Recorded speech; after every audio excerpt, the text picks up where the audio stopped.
जिस उम्र में इंसान अपने शौक़ को पूरा करना चाहता है, उस उम्र में ख्याति पा चुके हैं पंडित धीरेन्द्र कृष्ण शास्त्री बागेश्वर धाम के। ऐसे संस्थापक नहीं बोल सकते हैं, उसको चलाने वाले उनके पुरखों ने चलाया उस धाम को, और आज वो सुर्खियों में हैं, विवादों में हैं। कारण क्या है इसका? नागपुर में हो रहे उनके प्रवचन आयोजन में अंधश्रद्धा निर्मूलन समिति ने बागेश्वर धाम के धीरेन्द्र कृष्ण शास्त्री बाबा कहें या पंडित कहें या पुजारी कहें या ईश्वर करें, क्या कहें, जो भविष्य को, भूतकाल को, वर्तमान को, सभी को आपके सामने रख देते हैं, उनको चैलेंज दे दिया है अंधश्रद्धा निर्मूलन समिति ने। और जिस प्रकार से उन्हें चैलेंज दिया, कहा है कि 21 लाख या 31 लाख रुपए आपको दिए जाएंगे पुरस्कार के रूप में यदि आप हमारे सामने लाइव हमारे वर्तमान को, भूत को और भविष्य को रख देंगे, बता देंगे हमारे बारे में। 2 दिन पहले ही नागपुर से छोड़कर धीरेन्द्र कृष्ण शास्त्री महाराज, पंडित या बाबा, जो भी आप कहना चाहें, जो भी आप सुनना चाहें, वो वहां से भागे हैं। पंडित धीरेन्द्र कृष्ण शास्त्री के बारे में कहा गया है, उनने खुद कहा है, हम कोई चमत्कार नहीं करते हैं, बस हम आस्था से अपने बालाजी महाराज को मानते हैं और उनकी श्रद्धा के अनुसार जो कुछ भी हमें आभास होता है वो पर्ची पर लिख देते हैं। क्या पंडित धीरेन्द्र कृष्ण शास्त्री इनके चैलेंज को स्वीकार करेंगे? और इनने बोला भी है कि जिस प्रकार से 21-22 तारीख को रायपुर छत्तीसगढ़ में होने वाला प्रवचन आयोजन था, तो उनने भी बोला है धीरेन्द्र कृष्ण शास्त्री ने कि आप यहाँ पर आएँ, स्वागत है आपका, आपके चैलेंज का, और खुलकर बोला है। क्या इस आधुनिक युग में इस प्रकार के बातों को हम मान सकते हैं कि हमारे वर्तमान को तो हम जान सकते हैं, हमारे भूतकाल और भविष्यकाल के बारे में कोई माइंड रीडिंग भी कर सकता है? इस प्रकार के सवाल जवाब बनते हैं। धीरेन्द्र कृष्ण शास्त्री जिस प्रकार से सोशल मीडिया के माध्यम से पूरे विश्व में फेमस हो गए हैं, लंदन तक गए हैं, वहाँ पर भी इनने प्रवचन किए हैं, अपने आयोजन किए हैं, और लाखों की तादाद में इनके श्रद्धालु इनको फॉलो करते हैं, मानते हैं, ईश्वर मानते हैं।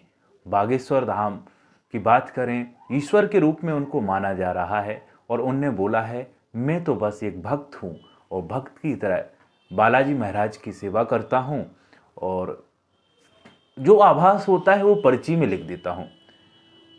तो अंधश्रद्धा निर्मूलन समिति के द्वारा ही चैलेंज दिया गया है और कहा गया है कि यदि आप हमारे वर्तमान, भविष्य और भूतकाल को बता देंगे तो आपको 21 लाख या 31 लाख रुपए पुरस्कार राशि दी जाएगी।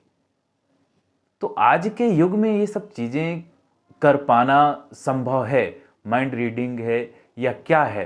क्या आपकी इसमें राय रहेगी? हम इसके बारे में एक पर्सनल वीडियो बनाएंगे, इस वीडियो के माध्यम से बताएंगे कि हमारे शिक्षित व्यक्तियों का क्या इसमें परामर्श रहेगा, क्या राय रहेगी। हमारे ऐसे व्यक्ति जो सामाजिक तौर पर ग्रामीण क्षेत्र के, शहरी तौर पर स्लम एरिया में नॉर्मल व्यक्ति जो अपनी आम जिंदगी जी रहे हैं, उनसे भी हम राय जानेंगे, उनके भी व्यक्तित्व के बारे में जानेंगे कि इनका क्या असर पड़ा है उनके जीवन पर, और हम विद्यार्थियों से भी इसके बारे में जानेंगे और इनका रिव्यू लेंगे। बागेश्वर धाम का असर कहाँ तक पड़ा है?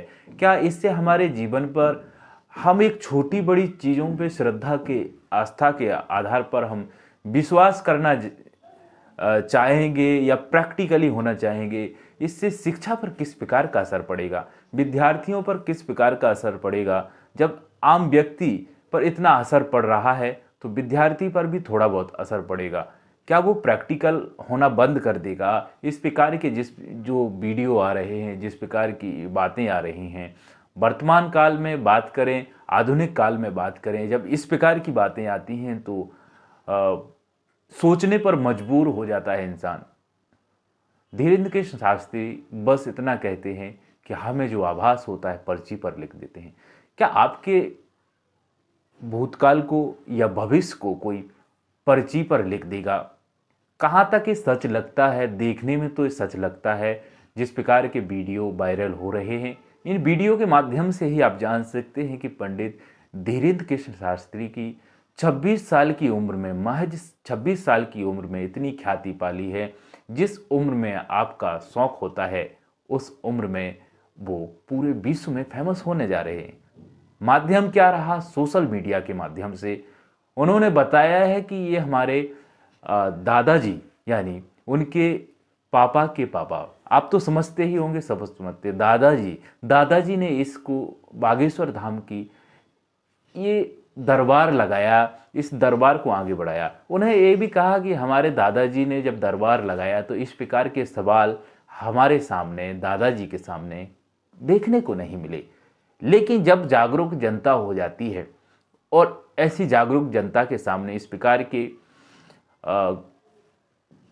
की जब बातें आती हैं, तो जागरूक जनता भी जानने के लिए, प्रैक्टिकल जानने के लिए इच्छुक हो जाती है। क्या बागेश्वर धाम में सच्चाई है?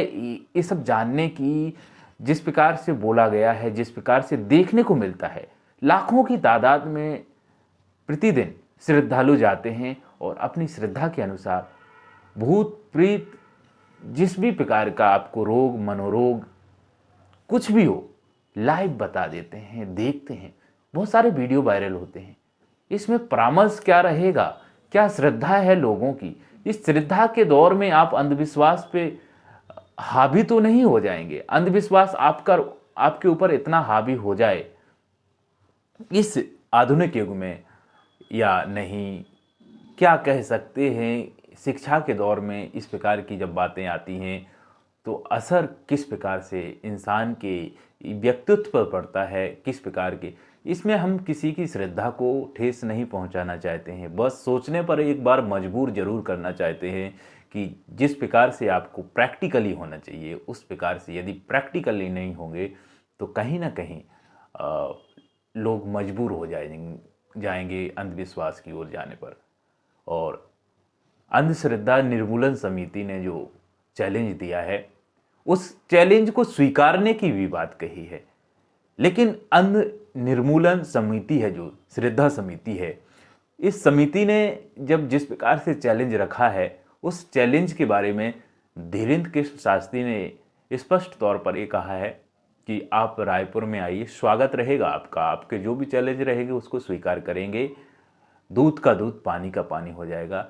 लेकिन इस दूध के दूध, पानी के पानी को कैसे वो दूर करेंगे?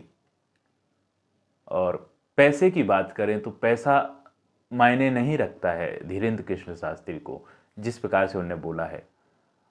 बस रिव्यू, पब्लिक रिव्यू जानना चाहते हैं और समझना चाहते हैं, किस प्रकार की राय देते हैं पब्लिक में जाकर के। एक वीडियो जरूर शूट करूंगा, इस वीडियो के बारे में पब्लिक रिव्यू रखूंगा। सभी प्रकार के व्यक्तियों से बात करूंगा, चाहे खेतिहार हो, मजदूर हो, विद्यार्थी हो, अधिकारी हो, कर्मचारी हो, सभी से बात करेंगे और इसके बारे में रिव्यू जरूर लेंगे कि वर्तमान आधुनिक काल में इस प्रकार की जब बातें आती हैं तो आपके ऊपर किस प्रकार का असर पड़ा है इस बातों का।